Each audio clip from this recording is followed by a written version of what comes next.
An oval that has 11 turns. Hello, my name is Alex Does F1 Stuff and welcome to a race weekend review for round number 16 for the Sakhir Grand Prix around the Bahrain Outer Circuit, the oval which has 11 turns. People are calling it the oval, I even called it the oval in my pre-race review as well, but it's definitely not. Also, slight change of scenery, I have come home from university for the foreseeable future as I have no clue what's happening in January and I don't think anybody has any idea what's happening for January. So it may change a little bit, I'm trying to sort out the lighting as I'm right next to a window, literally just there, so it might change around.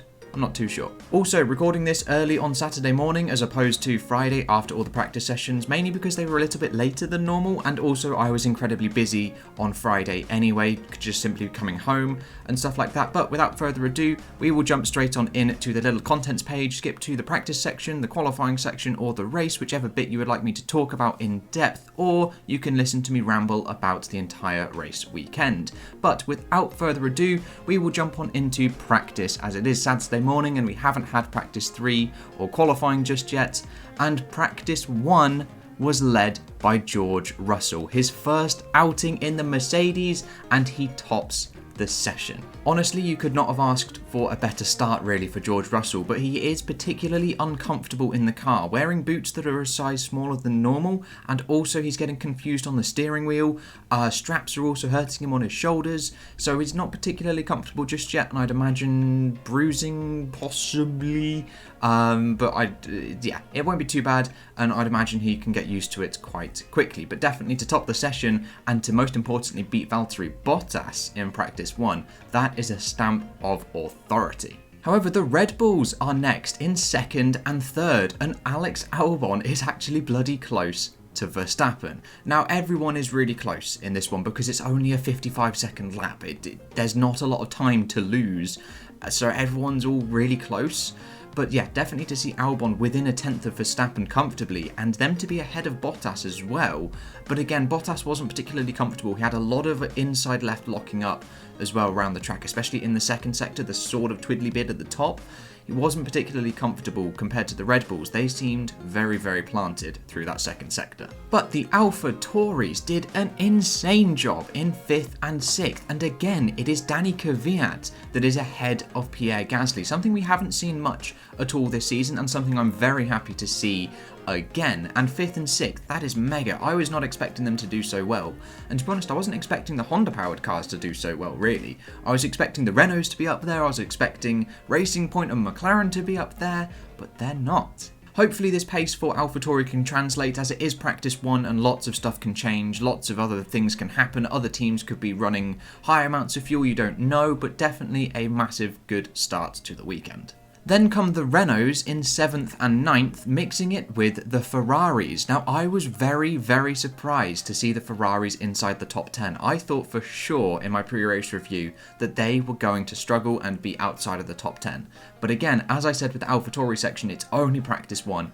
Lots can change, but it is looking good for the Scuderia. And to see Vettel again ahead of Charles Leclerc, he's actually bounced forward. He's actually got some momentum, and he needs to keep that going through this weekend, and hopefully Vettel should be able to out-qualify Leclerc and put him in good standing for the race. Racing Point are struggling down in 11th and 12th, but not as much as McLaren in 13th and 16th places. Now, they did a lot of laps, 41 for Carlos Sainz and 47 for Lando Norris, like a lot of laps, and they couldn't get one together. They just couldn't do it.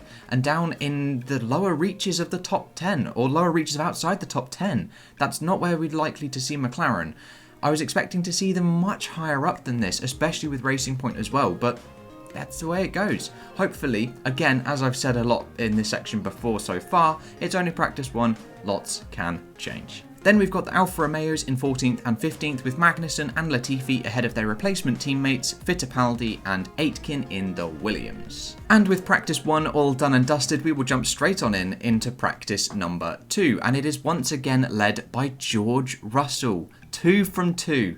Mr. Saturday is now Mr. Friday, as David Croft said. Slightly getting annoyed at all of the David Croft idioms and stuff that he says, but yes. George Russell doing a stellar job in the Mercedes, 1.2 tenths ahead of Max Verstappen, with Bottas struggling outside of the top 10 in P11. However, important to note, Valtteri Bottas' fastest time, where he went wide a little bit, was deleted, and admittedly Russell even said maximum he'd have only gained half a tenth on that lap, and that lap was 2 tenths faster than Russell's current P1 time on the screen. So it's still sort of up for grabs. Bottas never really set a representative lap time at all in practice 2. He just couldn't get one together, either traffic, either making a mistake, either going wide, getting the lap time deleted. All sorts of things happened to Bottas, never got a lap together, and the AWS graphics for qualifying after practice 2 actually put Bottas as a higher chance for pole position by I think just over a tenth.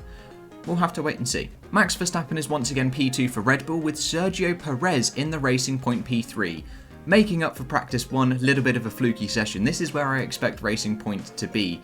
It's literally where they need to be. They need to claw back those points from McLaren, and this is a solid start. Their race pace looks fairly decent as around all of the other midfield teams as well, which is definitely a positive, but again, practice 3 going up to qualifying, that is where it matters. And once again, the Renaults are now up there showing their hand in practice 2. Now they have done this all throughout this season so far, where they've sort of not sandbagged, but not really performed very strongly in practice 1, probably gathering slightly different data to everyone, and then they ramp it up in practice 2. So it's good to see them up in 4th and 8th, and it is very good to see Ocon ahead of Ricciardo. Ocon has definitely come alive in the sort of the latter stages of this season, which is good. It's good, yes, to see him finally come alive, but it's annoying that it's happened now rather than throughout the whole season. You know, it should have happened throughout the whole season rather than in the latter stages, but yeah, it's good to see it now. AlphaTauri still going strong, with Kvyat still ahead of Gasly, and the McLarens are once again struggling. Sainz in P10 and Norris all the way down in P17. Now they're having some few issues. The cars are being broken by this circuit. McLaren had all sorts of super glue and stuff out, fixing bits of bodywork and stuff like that. So they did have some limited running, especially on Norris's car as well. But it was just mainly things breaking on the floor, slightly running wide over some curbs. But it's the curbs that were here last week. So why didn't their cars break last week, and why are they breaking now this week? It's quite interesting to see, and Seidel even said that as well, that the cars didn't break last week, why are they breaking now? But 100% this is not looking comfortable for McLaren. 2 practice sessions down, and they haven't even broken into the top 10, whereas their competitors, and most importantly their competitors, Racing Point and Renault, are comfortably within the top 5, and it is looking exceptionally good for them for qualifying. So McLaren are slightly on the ropes, especially holding on to that P3 spot so far. Alfa Romeo are actually making a charge forward in 12th and 13th. Very solid, very similar to their practice 1 performances, and I am pleased with this showing. I was very surprised by this, and 100% Q2 for both cars is on the cards, and especially so seeing as the 2 replacements for Grosjean and Russell, Aitken and Fittipaldi, they're not super comfortable in the cars currently, and they are once again at the bottom of the timing sheets. So it's definitely 2 places easily gained for the Alfa Romeo pair, but we shall see. We shall see. And it's even looking likely that Magnussen could get into Q2, and also Latifi. Imagine if Latifi gets into Q2. That would be awesome. That would be so cool. But I don't think so, as the Ferraris had some issues. Vettel down in P16 and Leclerc failing to set a time due to a gearbox issue. I didn't quite see the onboard as I was doing some animating with particular other episodes and stuff like that. I just heard that there was a gearbox issue and I missed all of the replays of it. I think he went over a curb and then his car got stuck in 6th. They managed to knock it down into 1st somehow, and then that was it. It was done. Came into the pits and didn't manage to set any times after that. So I would expect Ferrari to be into Q2, which would knock Magnussen and Latifi down, but I still feel that Alfa Romeo have a massive chance to get into Q2 again. And there we go, with practice 1 and 2 all done and dusted. Join me slightly later today, or tomorrow, I don't know when I'm going to get this recorded, for practice 3 and qualifying. Okie dokie, slight change of scenery once again, slightly moving around my desk a little bit. Unfortunately, my light is directly sort of up and a little bit behind me, and it's messing with the lighting in the evening, but that's just annoying because Bahrain is late. For some reason, they've changed it from a twilight race to a night race. Don't know why, there was no need to do that at all. I was quite happy making all of these reviews at 3 or 4 o'clock in the afternoon, not at, what time is it now? 8 o'clock. I don't want to be doing this at 8 o'clock. But anyway, it is 8 o'clock on a Saturday. That means we have practice 3 and qualifying to look over. And here are said practice 3 results. The session was topped by Max Verstappen, a 54 dead, almost in to the 53s. That would be ridiculous. It is already the fastest lap in Formula 1. I think it beats Niki Lauda's time in Dijon 1970 something, which is a 58-second lap. It's already smashed that out of the water. But yes, to be in front of the Mercedes, in front of everybody else by 0.2 of a second is massive. However, the past 3 Grand Prix, I think, in a row, the past 3 weekends, Verstappen has finished first in free practice 3, and he's not gone on to get pole position, and he's not actually gone on to get on the front row. So perhaps it's not really where he wants to be. Next up is Valtteri Bottas, who actually put in the first decent session of the weekend. Much more comfortable in the car, much happier, and was able to bang in fastest lap after fastest lap after fastest lap until pretty much right at the end when it was Max Verstappen that pipped him, and most importantly he is comfortably ahead of George Russell by 0.4, who sort of struggled a little bit, sometimes couldn't get a decent lap together, but we know he can get close to Bottas, and we know how good he is on a Saturday in qualifying anyway, and we know how good he is under pressure, so perhaps it could be a bit closer, but yeah, to see him 0.4 down, I think this is what people first imagined on Friday he would be. He would be about 0.4 down, half a second down, rather than now on Saturday. But then Pierre Gasly in third, dragging that AlphaTauri well into the top 5 and ahead of every other midfield team. That is impressive, that is awesome. Just, yeah, awesome. Mega job. And if he can translate that into qualifying in just a little moment, that would be awesome. If he can get in front of any of the midfield teams, that would be a huge boost. But to see Kvyat slightly outside of the top 10 as well, that's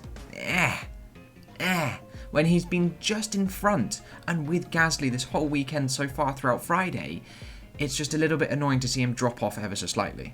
And speaking of the other midfield teams, it is Renault up next, and Esteban Ocon manages to pop it P4, with Daniel Ricciardo all the way down that order in P14.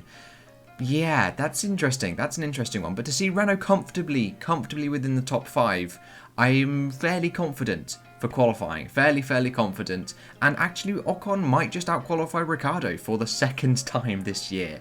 Second time. In, 15, 16 races? Crazy.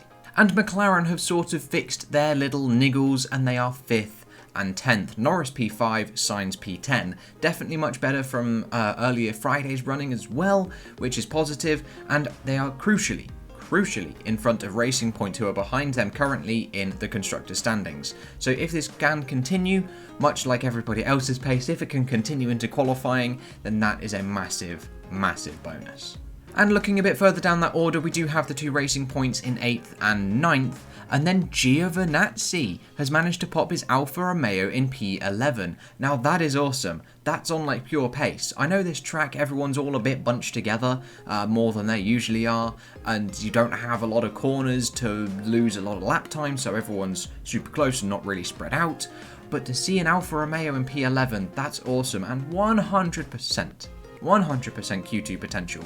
I know I said in my pre-race review that they might struggle, but then on Friday, yesterday's clip, I just said that they are actually going to get into Q2. I feel both cars can, but definitely Giovinazzi has had the better over Kimi Raikkonen this weekend, who hasn't quite seemed comfortable. He's down in, P16? At the moment, he's just not quite there. Then we have Danny Kvyat in P12, Charles Leclerc in P13, Daniel Ricciardo P14, and Sebastian Vettel in P15. Now, that's not the end of the world. However, what was a bit worrying is he had an engine change, a complete power unit change, back to a Friday running spec, an engine that they didn't really run during the races, one that they used primarily for practice as a precautionary measure. Which is a little bit worrying considering it's this late in the season, and yeah, it's a bit unexpected to change it just 2 hours before qualifying, and that's a quick job. Not a quick job to get it done in 2 hours. And then unfortunately, all the way at the bottom, we do have Magnussen and Latifi, who again out-qualify their substitute teammates of Fittipaldi and Aitken.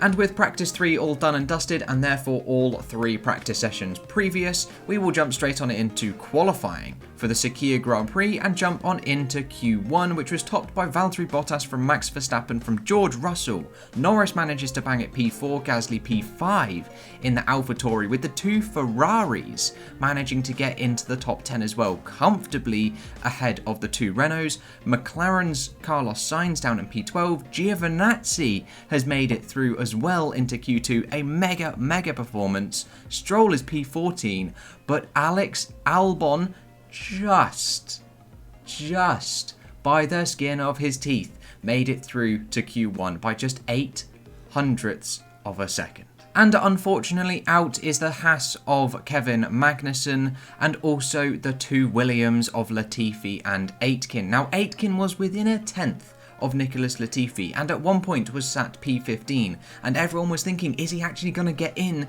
to Q2 on his first outing and out-qualify Nicholas Latifi in his first outing for the team? That would have looked awful for Nicholas Latifi, but didn't quite work out, and on his last run, Jack Aitken couldn't quite get it together, and Nicholas Latifi was able to out-qualify him, but they are down at the bottom end of the grid. And unfortunately, Kimi Raikkonen finds himself P19. Now, I'm very surprised at that. I don't know about anyone else, I'm very surprised to see Kimi Raikkonen down in P19, behind the Williams, when Giovinazzi is well within Q2, P13, in front of a Red Bull, in front of a Racing Point. Why isn't Kimi Raikkonen up there? I don't know.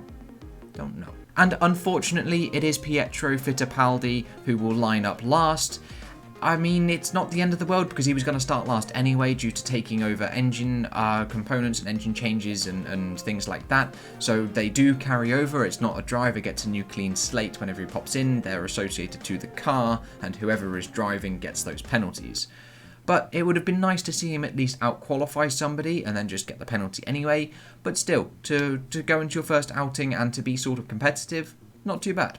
And with Q1 all done and dusted, we dive straight on into Q2, which is actually topped by Max Verstappen this time, with Sergio Perez P2 and Valtteri Bottas and George Russell P3 and P5 on the medium tyres. Everybody else is on the softs, so Mercedes once again slightly splitting the strategy from everyone else. Carlos Sainz is P4, Charles Leclerc manages to bang it into Q3 in P6, Stroll also makes it through, both racing points in, that is awesome, and the AlphaTauris have both got in, with Kvyat once again ahead of Gasly. Now, this was the surprise of the session for me, to see both AlphaTauris through. That is mega. That is so crucial for them, as well as possibly taking points away from those top 3 midfield teams, McLaren, Racing Point and Renault. If they can mix it with them in the race, they can actually take crucial points away from all of them and possibly pose a bit of a spanner in the works, which will be even more interesting around tomorrow's race. Daniel Ricciardo lines up P9, and unfortunately Esteban Ocon is out. He looked so strong this whole weekend, outperforming Daniel Ricciardo and actually getting the better of him. And then when it matters, he's nowhere. He's out, I mean just half a tenth, but everyone is so close, and the moment you make just one little minute mistake, that's it. It's enough to ruin your entire lap, and unfortunately, he is the first big name to drop out. But Alex Albon, what happened? What happened to Alex Albon? He's in the 54s. He's 0.6 off of Max Verstappen. Again.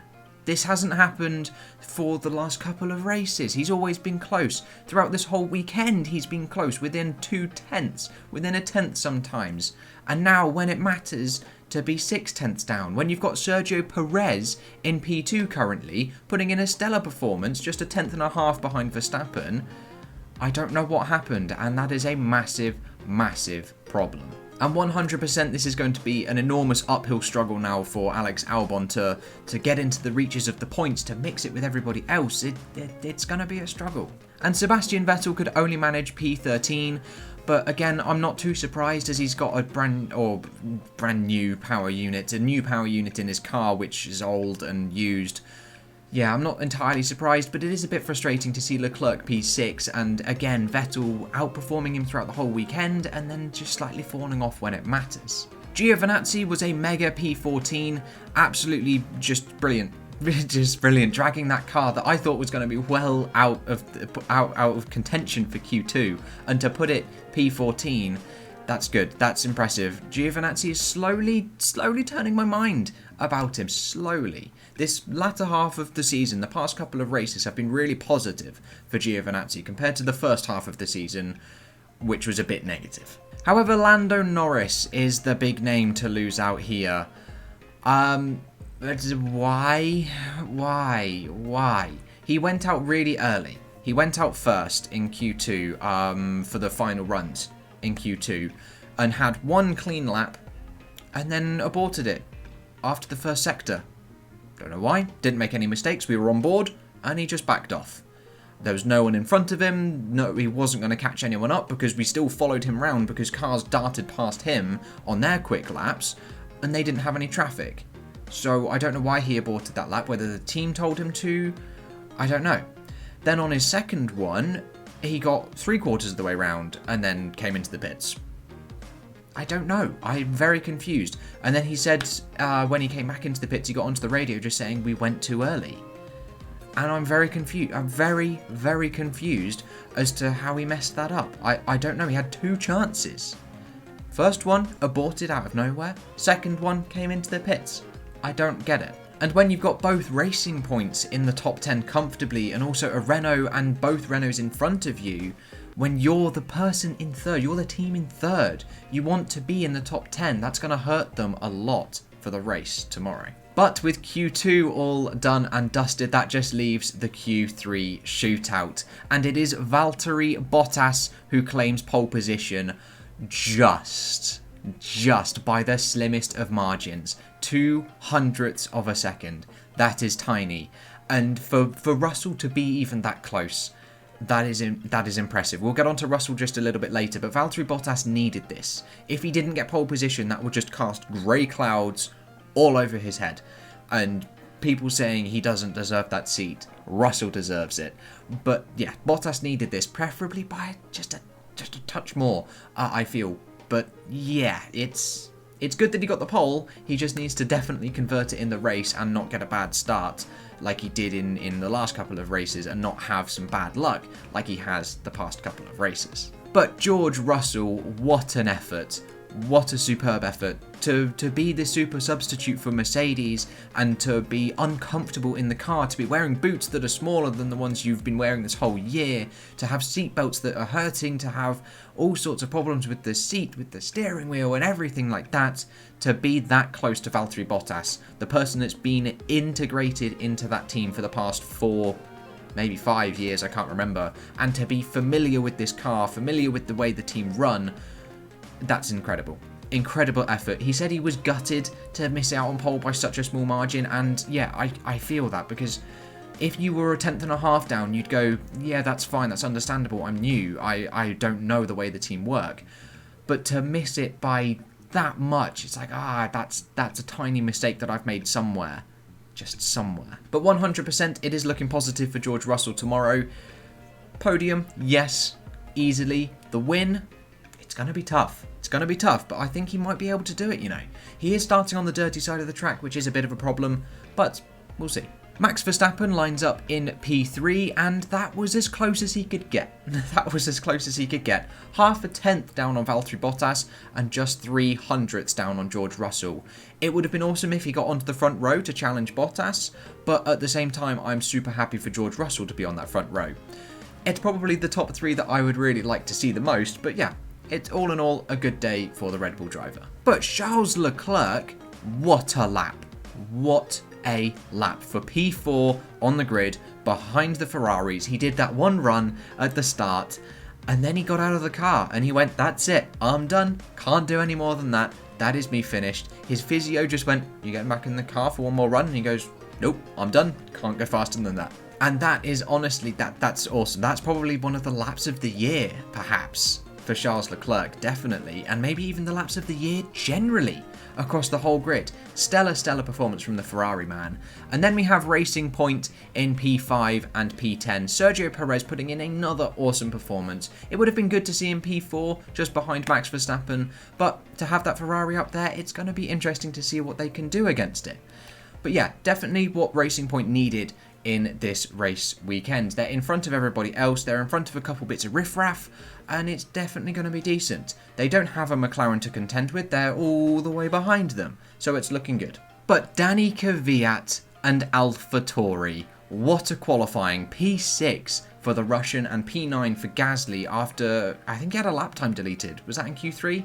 Or was that slightly earlier in qualifying? I can't remember exactly. They were putting super glue all over his car as well. But Danny Kvyat, P6, mega job. And again, to be within that midfield fight strongly and properly and ahead of some cars already. You're ahead of both Renaults. You're ahead of both McLarens. You're ahead of a Racing Point. That's insane. That's nuts. But the team they are fighting with is Ferrari. And to have a Ferrari 2 places above you in P4, you're going to want to chase after them. Then we have Daniel Ricciardo in P7 and McLaren's Carlos Sainz in P8. I'm a little bit disappointed in McLaren and Renault this weekend, to be honest. I thought they were going to be easily top 5. And to see them not there, yeah, that's a little bit surprising. It's going to be so interesting for this race tomorrow. We just have no idea what's going to happen. It's 87 laps, for God's sake, around almost just super high speed track. Anything can happen, and in this midfield fight, it's going to be so cool to watch. And there we go, with qualifying all done and dusted, that is Saturday's running completed. Join me tomorrow for Sunday's race. Honestly, that race is crazy. It is currently Monday morning. It is just gone 9 o'clock, as I wanted to record this with natural light coming in, so it's a lot better than having my crappy bulb directly above my head. Anyway, yes, it is race day. Oh dear, wow, that was eventful, wasn't it? That was, oh God, Jesus Christ. I think we should just get straight into it. So it is race day. It was Sunday the 6th of December, and it was a race that was won by Sergio Perez in that Racing Point with Esteban Ocon on the podium and Lance Stroll in P3.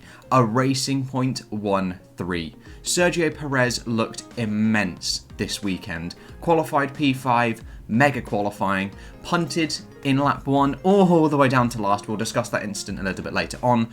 Punted down all the way to last, pitted onto the hard tyre, I believe, and then just stormed through the field. Absolutely stormed through, and a fully well-deserved victory. Now, yes, luck has come into it a great deal, but you cannot detract from the fact he had an insane weekend. If the bad luck for a particular team hadn't kicked in, he'd have definitely 100% from last got a podium. And now this obviously begs the big question, why does he not have a seat? And that's a very good question. He has earned that seat. He has earned a seat in a top team. Throughout his entire career, he's been in a mediocre car. Even that McLaren that he was in 2013 was a little bit shit. Didn't really do very well. And whenever the opportunity to get into one of those top 3 teams, Mercedes, Ferrari or Red Bull, he's been considered, but there has always been somebody else to get the seat. And you can see that throughout the whole of this turbo hybrid era. Alonso leaving Ferrari, they favoured Vettel. You can see, who else? Rosberg leaving Mercedes. They favoured Bottas, as Bottas was their junior Mercedes driver pulling up into the sport. You can see Ricciardo leaving Red Bull. They weren't at the position yet to take outside of the Red Bull family, and then they're in the mess that they're in now. There's also Sebastian Vettel leaving Ferrari as well in 2019. They favoured Carlos Sainz instead. You can even see Kimi Raikkonen leaving Ferrari as an opportunity for Perez to get into a top team, but instead they favoured Leclerc. He has always 100% been considered, and to finally have a win on the board after 190 race starts, it's going to add to that. It's going to add to his pushing power when it comes to talks. But I unfortunately do not think he's going to be on the grid in 2021. 100% though, a contender in 2022, as a lot of contracts run out in 2022. Red Bull, Mercedes, possibly Ferrari. I know Leclerc and Verstappen are locked in long term for contracts, but definitely Mercedes. But we will get onto that a bit later on, as George Russell put in a drive. Then we've got Esteban Ocon P2. Finally, his first podium in Formula 1 and a third, count them, 3 podiums for Renault in the turbo hybrid era in one season. That is a huge step up. And this team is going to only get stronger. They're getting Fernando Alonso, a guy admittedly been out the sport for 2 years, may have lost some of his edge, but he is known to get everything possible out of the car that he is driving. And if this car is fighting in the midfield, fighting for podiums, you can damn well bet that Alonso is going to be there next year. But honestly, this is the type of race that Esteban Ocon needs to propel himself into next year to go up against Fernando Alonso. He hasn't had the best start to 2021, and he's ending it on a high. It was an incredible race for Renault, but as Daniel Ricciardo has said, we'll get onto him a bit later on, seeing the Racing Point of 1-3, it kind of detracts from their awesome 2nd and 5th, seeing that your competitors have done one step better. And then we have Lance Stroll completing the podium. A mega drive from Lance Stroll.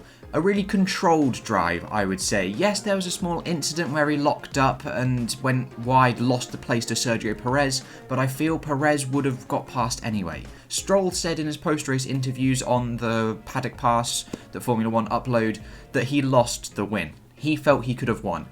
I don't see that. I don't see that at all. Perez was on another level in that car. To win by 10 seconds. To win by 10 seconds when everyone else is all split. Perez was nuts. But yes, Lance Stroll, a mega controlled drive. And he's shown again that he can actually drive a car. He's not bad. He's not bad in any way, shape or form. And it's going to be an amazing benchmark to go up against Sebastian Vettel next year. But this is again the drives that Lance Stroll needs to carry that momentum in to 2021. And Carlos Sainz P4 for McLaren. Now this is a little bit gutting, because again, throughout the whole race up until manic lap 50 odd, he was third, and comfortably so. It was the 2 Mercedes, Carlos Sainz, there's about 20 seconds between them, but that's irrelevant. And then there was about 3 or 4 seconds to Daniel Ricciardo in P4. Sainz was comfortably ahead of the midfield in the podium paying positions. And then a VSC came out that was very short. And Carlos Sainz came into the pits just as it ended, and he lost track position massively. It's the correct call to come into the pits, and literally as he was coming into the pits, he hadn't even hit the pit limiter. Safety car ended. Virtual safety car ended. It's a shame that he lost out that track position, and then once that track position was lost, he couldn't get back through, because then he was stuck in the DRS train and not broken free from it. And overall, a little bit of a what could have been race for McLaren, especially seeing that podium. And then we have Daniel Ricciardo in P5. Now, he was, like I said in the Carlos Sainz section, running behind. He didn't quite have the pace this weekend, Daniel Ricciardo. He looked okay in qualifying, managed to out-qualify Esteban Ocon as he was knocked out in Q2. But yeah, the race, it didn't quite come to him. He wasn't quite comfortable, and he couldn't keep up with Carlos Sainz, and that's proven here. He's finished behind in one place, and definitely didn't have the pace for the racing points. So it's a bit of a, you can be happy with P5, but again, seeing that podium, seeing Racing Point take 40 points this race, that hurts them. That 100% hurts them, and there's now a big gap in the championship. But Alex Albon. Alex Albon. P6. P6. Second best car on the grid. Your teammate's knocked out. Mercedes have a blunder. And you're not even on the podium. You're 13 seconds behind.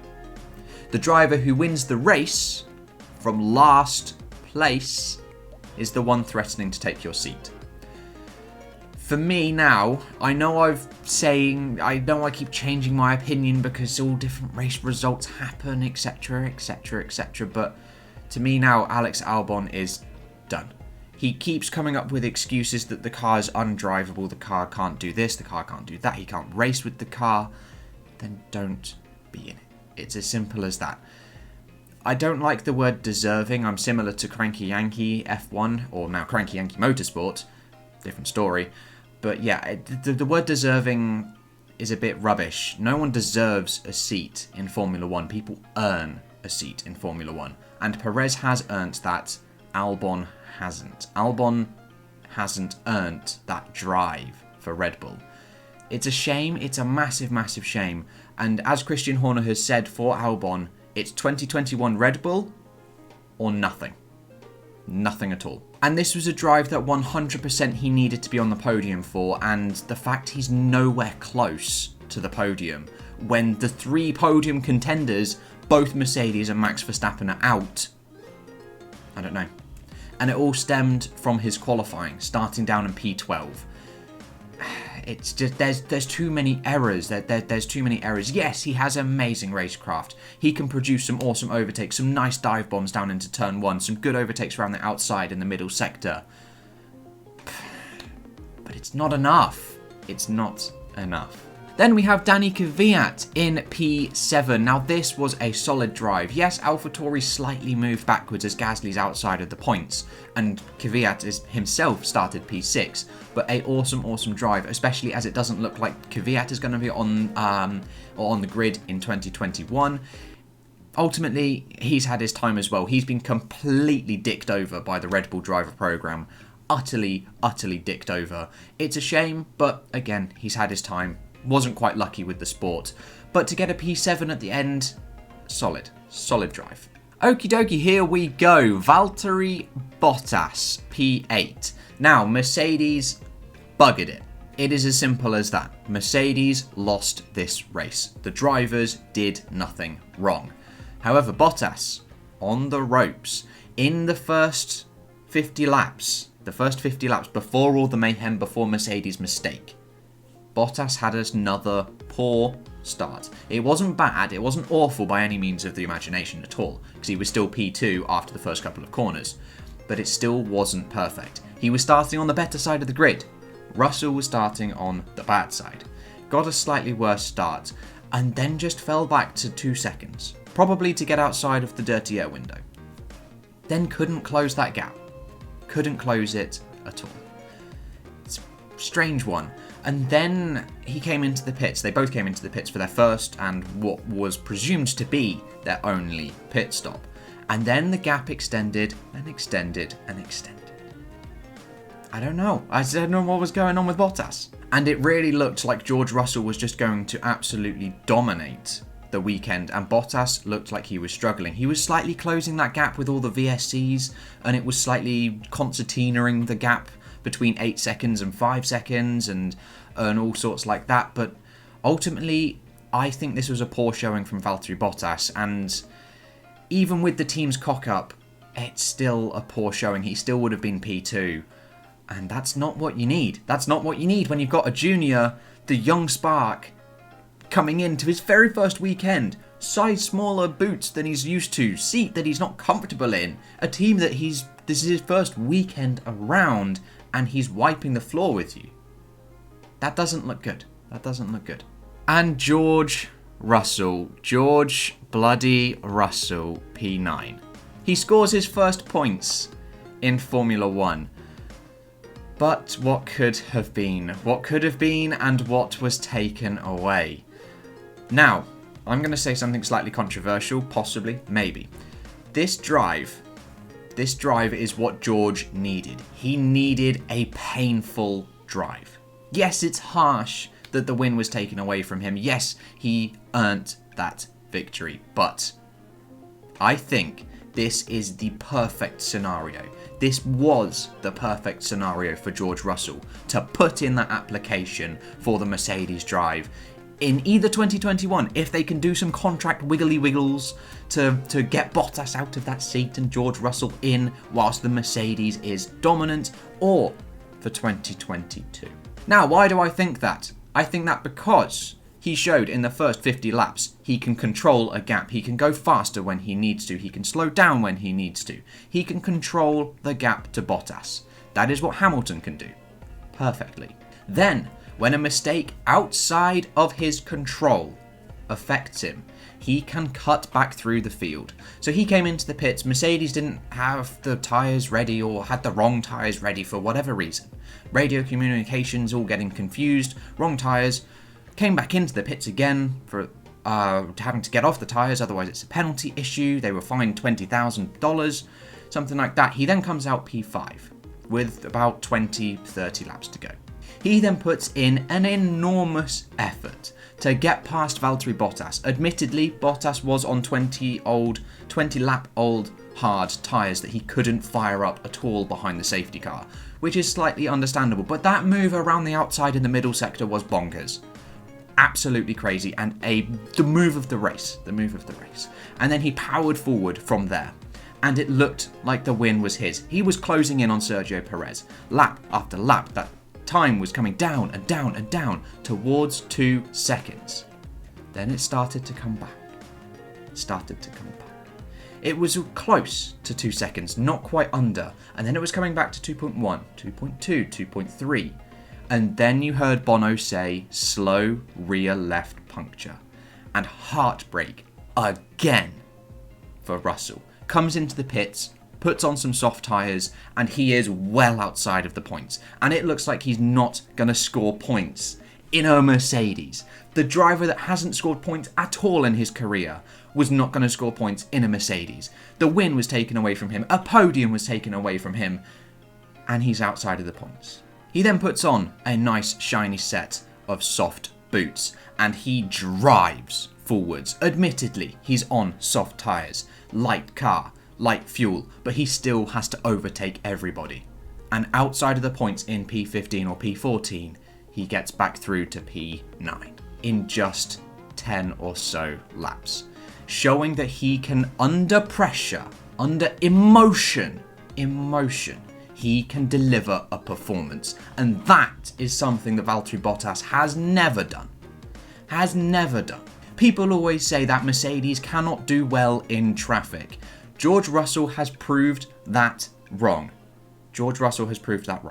And now he has said openly that I am glad to have given Toto Wolff a headache. Now that is why I believe that this race result is the supreme application for a Mercedes drive in 2021, possibly, or definitely 2022. Wow, that was a bit of a story there. I liked that. I enjoyed that. Anyways, we move on to Lando Norris in P10. Now, Lando Norris started at the back, had an enormous start up to P10. I don't know. It just sort of disappeared from there. It's kind of interesting to watch it, really. But yeah, it's a shame that he fell back, especially when Carlos is P4. And then again, like I've said before, when you see that podium and McLaren were third. They're not third anymore. They needed all the points they could get. So yes, P10 is good. 1 extra point, 1 point closer to Racing Point, but ultimately it should have been a little bit more. It couldn't quite get the tyres fired up, couldn't quite get the pace after the first pit stop. Then Pierre Gasly in P11. Now this was a driver that I didn't really see during the race, and I'll admit to not really paying attention as emotions and all sorts were all over the place this race. But yes, Pierre Gasly, didn't really see him. He fell backwards. A bit of a shame for AlphaTauri as they seem strong. They see all throughout the weekend they seem strong. Practice and qualifying, they seem strong. And it didn't quite work out. It is unfortunately a massive shame that it ended this way, but we've still got one more race. And then Sebastian Vettel. What on earth does this man have to do for a decent pit stop? 2 pit stops, just utter crap. Just appalling. There's only one Ferrari in the race. They only have to concentrate on one car. And they can't even do it well. And that's ultimately what cost him. Yes, he didn't quite have the pace as well, the race pace, but the pit stops really set him back, put him in traffic when they had a decent gap to fall into. It's a shame. It is a mighty, mighty shame. Then we've got the Alfa Romeo pair of Giovinazzi and Kimi Raikkonen. Now, Antonio has a strong race pace this race. Strong race pace this race? Yeah, he had strong pace throughout this entire weekend. And he's had the better of Kimi Raikkonen the past couple of races. And like Esteban Ocon is having a decent end to the season. But unfortunately, points not on the table. Would have been nice to score some in the hectic, eventful race due to all the cock-ups and knocking out a Ferrari and Verstappen in the early portion of the race. But ultimately, I feel this is a result that he can be proud of.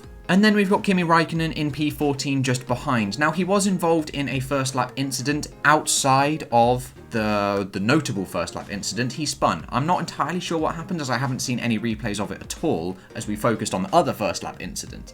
But yeah, he spun round in turn 3, fears that it was going to be another Grosjean-esque accident as you see a car careering towards the turn 3 barriers, but luckily he's all spun around.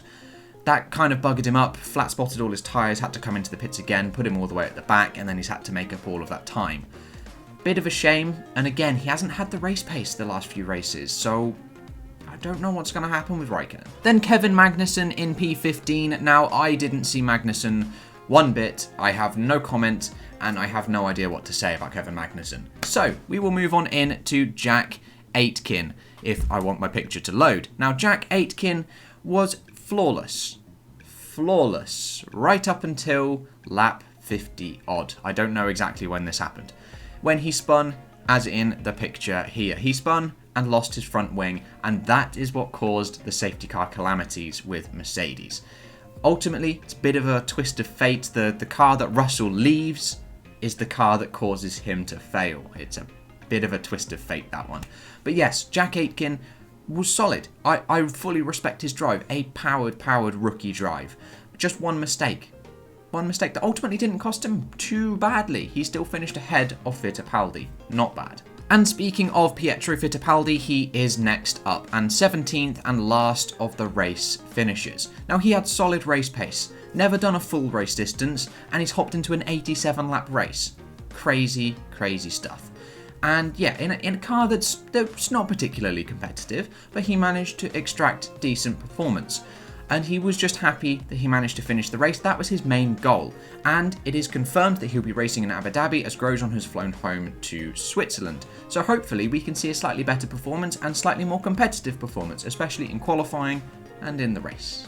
Then Nicholas Latifi was the last of the retirements on lap 52. For whatever reason, there was an engine issue or something like that. But lap 1, we saw Max Verstappen and Charles Leclerc retire due to a audacious move from Charles Leclerc, which didn't quite work. He punted, I was about to say Esteban Ocon, Sergio Perez. Sergio Perez spun Leclerc into the barrier. Max Verstappen pinched by the two, and in trying to regain and get back onto the track, he floored it through some gravel and hit the barriers. No contact at all whatsoever with Max Verstappen and any of the other cars. He just floored it through some gravel and put it into the barriers himself, trying to avoid the incident that was caused by Charles Leclerc, who has a 3-place grid drop for Abu Dhabi. It's a shame, as what I said during the race whilst I was watching it, that's wiped out all of the fun. It's going to be absolutely boring from here. And up until lap 50, I was right. It was boring from there. It was Russell controlling 2 seconds to Bottas, 20 seconds to everybody else. Not much else was going on. DRS trains everywhere. But boy was I wrong. Boy was I wrong. And so with the race results all done and dusted, let's take a little look at the championships. Lewis Hamilton still at the top, even though he didn't partake in this race. Bottas only gained 4 points on him. Verstappen still third after not scoring any points, but 16 behind Bottas, so P2 is still a choice. Then we have Ricciardo in P5, slipping behind Sergio Perez after his victory. Charles Leclerc is just ahead of Carlos Sainz, who moves ahead of Alex Albon, with Norris slipping further down to in 9th, and Stroll in 10th, moving ahead of Gasly. But crucially, in the Constructors' Championship, it is Racing Point who moved 10 points clear of McLaren to 3rd in the Constructors, Renault P5 ahead of Ferrari, who have AlphaTauri just behind them, 28 points back. And some visualizations of said data here. Here is the Drivers' Championship, and then here is the Constructors. And finally, before the end of this video, I just have the Formula 1.5 graphs to show you, and here they are, the drivers on the left and the constructors on the right. Here are the visualizations, and then here is the drivers table. Sergio Perez leads Daniel Ricciardo by just 2 points. The two title contenders going into the final round separated by 2 points. Crazy, crazy stuff. Charles Leclerc is P3, joint on Alex Albon. So P3 is still up for grabs. Carlos Sainz is P5, and then we have Norris in P6 as well. And in the Constructors' Championship, it is Racing Points, 28 points clear from McLaren, or from Renault, sorry, with McLaren slightly further behind that. And there we go, that is the end of my race weekend review for the Sakhir Grand Prix. Thank you guys so much for watching. If you disagreed with anything that I've said, please let me know in the comments below. If you have agreed or have any suggestions for improvements for the video series, also let me know in the comments below. Thank you guys so much for watching, and I will catch you in the next episode with whatever and whenever I decide to make it. I'll see you guys then.